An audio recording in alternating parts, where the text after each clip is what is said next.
Hello, good morning and welcome. It's Wednesday, January the 14th.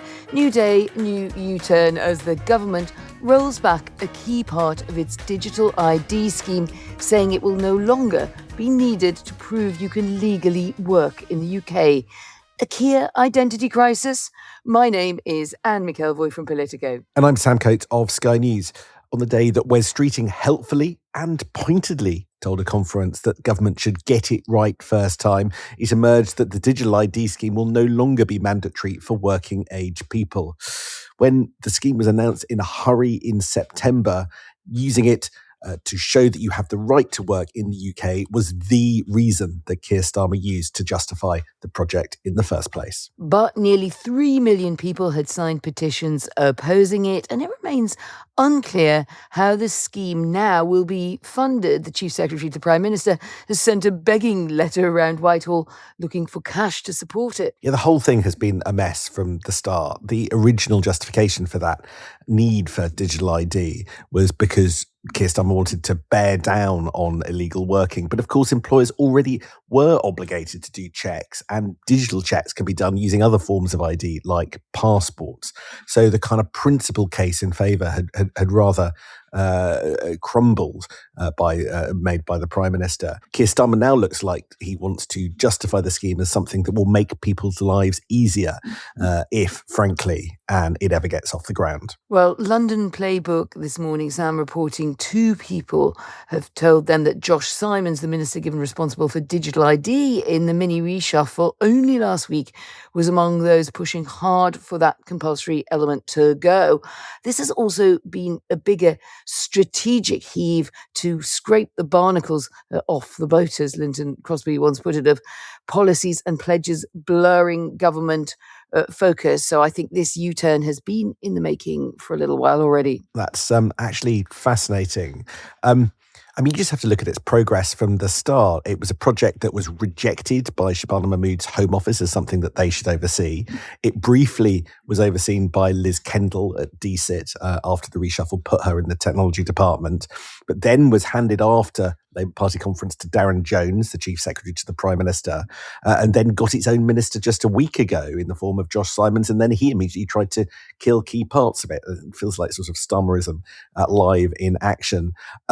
So that's one mega U-turn, and we'll dive into the consequences of that a little bit more in a moment. But is it the only U-turn today? Oh, no, Sam, we've got plenty more to delight ourselves with today. As part of an announcement about transport in the north, Rachel Reeves will confirm the government will no longer be selling off land between Birmingham and Manchester that was once earmarked for HS2, and promising its own rail scheme along that route. Well, one day. Anyway, Rishi Sunak, you might remember, cancelled the scheme when he was Prime Minister to great objections from David Cameron and George Osborne, who'd got it going in their time. Well, the government had earmarked that land for sale. It was paused by Labour. Today, they confirm they will hang on to the land and do yet another rail route line. This is really significant because from the day after Rishi Sunak cancelled the northern leg of HS2, I knew officials predicting that quietly the government would never sell off the land and it was all going to be part of a gigantic multi-year U-turn. And so, the conspiracy theorists would have it. Certainly as of today, it's the I can't believe it's not HS2 route rail line. The one thing that officials are utterly adamant about, and in their desperate attempts to claim that this is not HS2 being revived by another name, is that the trains that run on this new route, which isn't going to pop up for many, many years, decades even, are going to be slower than high speed. So by promising that the trains won't run that fast, they are committing to not replicating HS2. We'll talk about the wider Northern Powerhouse Rail announcement, which is a big deal, in a moment. But I think sticking with the U-turns element of everything first, what strikes you about the digital ID, what emerged yesterday? What's interesting to me here is how personally Keir Starmer associated himself with the compulsory element of the digital ID scheme, only to find that that was precisely the pain point and discovered so in a quite extraordinary pushback against it, which I think took number 10 and a lot of the cabinet by surprise. So now the way out of that, Sam, and there's a good story in Playbook this morning from a government source saying that it was clearly the mandatory aspect that they say was stopping conversation about what digital IDs could be used for generally, i.e. the threat had become more than the promise. So stepping back from that, they hope would stop any risk. Here's a good quote from what they told Playbook of a case of some 65-year-old in a rural area being barred from working because he hasn't installed the ID. So they want to get off those unintended consequences. The question then is if now you can prove your identity in other ways to work, which was sort of the status quo ante, electronic visa or a passport would still be valid, and there's going to be a consultation within weeks to explore which verification checks can be used, then that whole point that Keir Starmer was trying to make when he waxed lyrical about it, partly as promise, but also as threat that it would be useful in stopping illegal work, migrants coming into the UK illegally and then working in the black or very grey economy. Well, all of that falls, so you're left with what remains of that great Keir pledge. Well, I do wonder, Anne, whether it isn't actually all a lot bigger than this. Look, if you remove the mandatory element of digital ID, you're left with a very complicated technological scheme because, as far as I understood it, you basically needed to build a new database in order to make all of this work. Certainly bringing together a series of other databases is never an easy task in Whitehall, as Universal Credit proved. But a lot of very difficult decisions and implementation and sort of costly rollout. But for a scheme that is no longer mandatory, I do wonder now whether it actually ever goes ahead. There is a case, I think, that the Prime Minister saw for it when he went to India. That's a country that has successfully rolled out digital ID. But over there, it's all justified on the grounds of essentially on the grounds of convenience. And when I went to a university in Mumbai, they were all waxing lyrical about the convenience that it gave them, despite there being some downsides in terms of data security. But is that enough to justify a multi-year, multi-billion pound, multi-department effort? I'm not so sure. And I also think this raises a big question just about Britain's ability to get things done.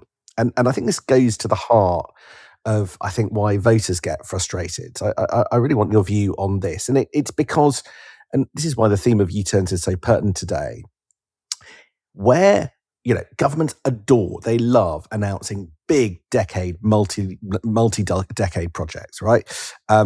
And we've seen governments of all stripes do that. But if they don't have at the start or can't get cross-party consensus, if the main opposition that might come into power can smell public opposition to a move and campaign on the back of it, and then stuff just dies once there's an election. That's how ID cards died first time around in the late 2000s. It's what happened with HS2. Unless you announce a scheme and immediately get buy-in from the public, because it's obviously worked. I'm thinking of the Bank of England, devolution, OBR, Universal Credit. Those things, the government pretty much soon after they were elected were able to point to them and go, they're obviously working, and the opposition parties swung in behind. But if you announce something that, say, wasn't in your manifesto and then dawdle and there's public opposition, there is never a second chance with these projects. And I just think one other example of that is our EU negotiation. If all the opposition parties, all the main opposition parties oppose that, is it ever really going to happen? We can't get things done without cross-party consensus. I think that's really smart, actually. I think it is not just about a scheme where they underestimated the public pushback against it, though in fairness, this is just one of those topics, anything to do with any element of compulsory ID, which in the UK always seems to land very badly. So it wasn't like there wasn't recent experience to go back to. It was clearly, I think, put out in the way that it was to give Keir Starmer. I mean, if you look back to that speech, you look back that conference speech, which we covered, of course, in detail on this podcast. I mean, there's quite a lot of bits of it that are now just being sort of described as the barnacles on the boat, aren't they, and taken away again. So I think you're right. If you don't have that momentum and you're not in a position to push ahead, remember just one other thing I think has changed, sort of in fairness to the government point. That probably doesn't help them very much today, but my benign side is if you look at those 3 million signatories, the ability now to get a kind of flash mob public mood against or enhance a feeling of opposition or skepticism that is already there. I do think government struggles with this, and I wonder whether this is only a Labour problem. But your point absolutely stands, that unless you're very convinced, you're very sort of quick, and you have your implementation ready. That was the mistake, wasn't it? Was to announce a number of things where the implementation levers are not there. That's why Wes Streeting, who was being out and about yesterday, saying we have to get things right first time. I wonder if the implication would be that Keir Starmer, as Prime Minister, is not getting things right first time. There was quite a lot of quoted criticism from Wes Streeting yesterday, blaming and attacking those who criticised Whitehall for a failure to deliver, which is something that Keir Starmer has done repeatedly in his time in office. I just want to pick up on one of your points, though, and you talked about a gorgeous phrase, the flash mob mentality and the ability to raise opposition. I'd argue that's why stuff needs to go in manifestos, right? If you get public consent at a general election, then there is less ability for everybody else to pile in and say the public weren't asked, you've imposed this on them, and therefore we don't like this. But I also think the digital ID U-turn tells us something else. I think it also reflects the sudden reduction in the salience of immigration and the fact that they're quickly realising that in government, right? So back to that point, Keir Starmer sold it as a way of cracking down on illegal migration because immigration was such a big hot topic. And suddenly that's not the priority. And I think that quite a lot of things are shifting in Whitehall as the recognition that net migration numbers might be falling faster than expected, not least because it might leave a gap in the public finances. But we'll talk about that on another day. There was a meeting of business folk who are all going to Davos yesterday on the first floor of number 11, maybe 100 or so people. I think there's a feeling in government that we don't, as a nation, push ourselves strongly enough at gatherings like Davos. So Rachel Reeves and Peter Kyle wanted to press business messages home to the business folk, investors and the like in the room. And one phrase kept coming up and struck one of those there, which is Rachel Reeves going around the room telling people, if you need high-skilled visas, I'm your person. I can help with that. And the openness to kind of more high net worth individuals coming to Britain, working in Britain, after months of rows over non-doms and all of that, that feels like, a change of tone going on in government as we speak. I think we can see it in plain sight. That is absolutely the key message, is we'll pack our suitcases. I'm going off what I call long Davos, just by so heading into it from this weekend. But then the Chancellor will show up exactly with that message. It's interesting, as you point out, that it's being much more prepped than I've seen in previous years. One morning, the Chancellor just got on a plane to Zurich and up the mountain. So it's very much this message that the UK is open for business. It's open for high net worth individuals to come here. Rachel Reeves, her team would say, well, that there is no clash between that and clamping down on non-doms, getting an unfair deal over British taxpayers. But nonetheless, the message, anyone who's been in a room of high net worth business individuals has heard it repeatedly, is they did feel that message was coming from government. So as you see, I think she's going to go out at Davos to sell the UK as a place you can come, be rich, get richer, make the UK richer. She has some help because she's going to be sitting down at Davos with Jamie Dimon. In the world of Davos, it's like a 19th century salon. There are some of these big finance figures who are more kind of amplified than others to kind of be the trust bearers. And Dimon is a huge American finance chief who does seem to have faith in Rachel Reeves, often backs her at key moments. And I think that is intended to make the point that, it's not just her saying it.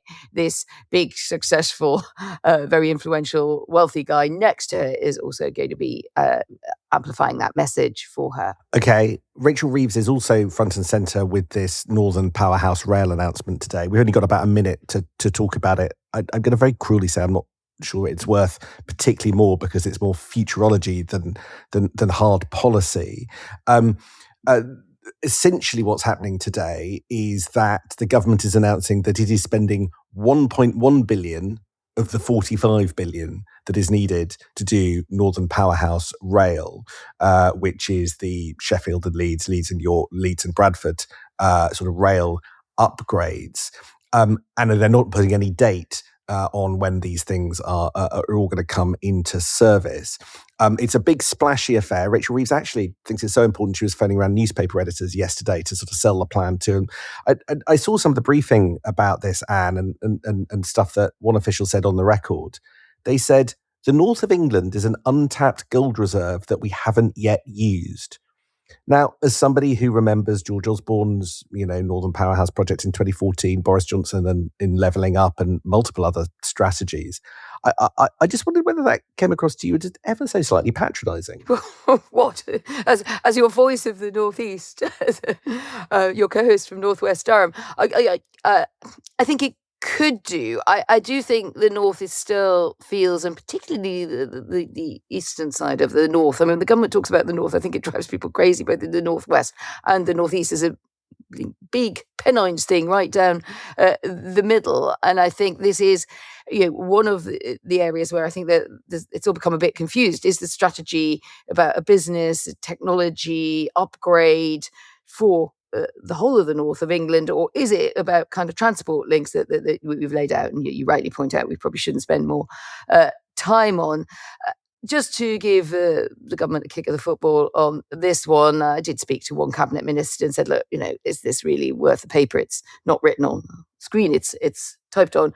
And they were pointing out that the flashy Big Bang stuff, the Cameron Osborne era approach to this from 2013 onwards or so just hasn't worked. So you go for something more incremental, make that a strength, something regional mayors and planners can bake in to their future project thinking. It's beefy and highly integrated was the line, but I wouldn't say, if I was allowed a bit of northern skepticism, I would say it's a bit of a thin beef stew, frankly. I do think that if you make something less flashy and easier to cancel, then it's less likely to happen, would be my gentle reflection. Whether anyone notices any of this, I have to say, is unclear because, of course, huge global events going on today, tomorrow. Donald Trump has been saying in the US that he's going to take very strong action against Iran if Iran executes protesters, relatives of some of the people involved in the uprising, saying that could happen as soon as today. Trump telling CBS, if they hang them, you're going to see some things. We will take very strong action if they do such things. So that will no doubt come up at Prime Minister's Questions today. But I think that, in a sense, if Rachel Reeves is out making big announcements on a day like today where the first 15 stories are dominated by Iran, it's not clear to me that it'll be very hard for future treasuries to just quietly shuffle those capital budgets off to the right, and the people of the Northwest and the Northeast don't see the benefit. It's a reminder, isn't it, that Iran is unfinished business for Donald Trump after those attacks on Tehran nuclear facilities last year. Just as we close, the other story I'm hearing a lot now from very senior diplomatic sources is that big US lineup heading for Davos, rubbing shoulders with Rachel Reeves, might mean that the US-Ukraine end of the prospective peace deal may be about to be announced, at which point the ball will be back in Vladimir Putin's court, but with Iran, as you point out, Sam, bubbling away towards a possible intervention. So many really big moving parts in the geopolitics. Ukraine almost about to be solved is my happy place. And yours, I suspect. Right, let's see you. We'll see you tomorrow for Thursday's Politics at Sam and Anne. What a week. Who knows where we'll be in 24 hours, but we will see you then. Definitely here. No U-turns on that one. Except that's definitely not true, because you're not going to be in the UK at all, are you, Anne? No, I am heading for long Davos, so I will be in Zurich tomorrow morning among the gnomes, visiting my many secret private bank accounts. Not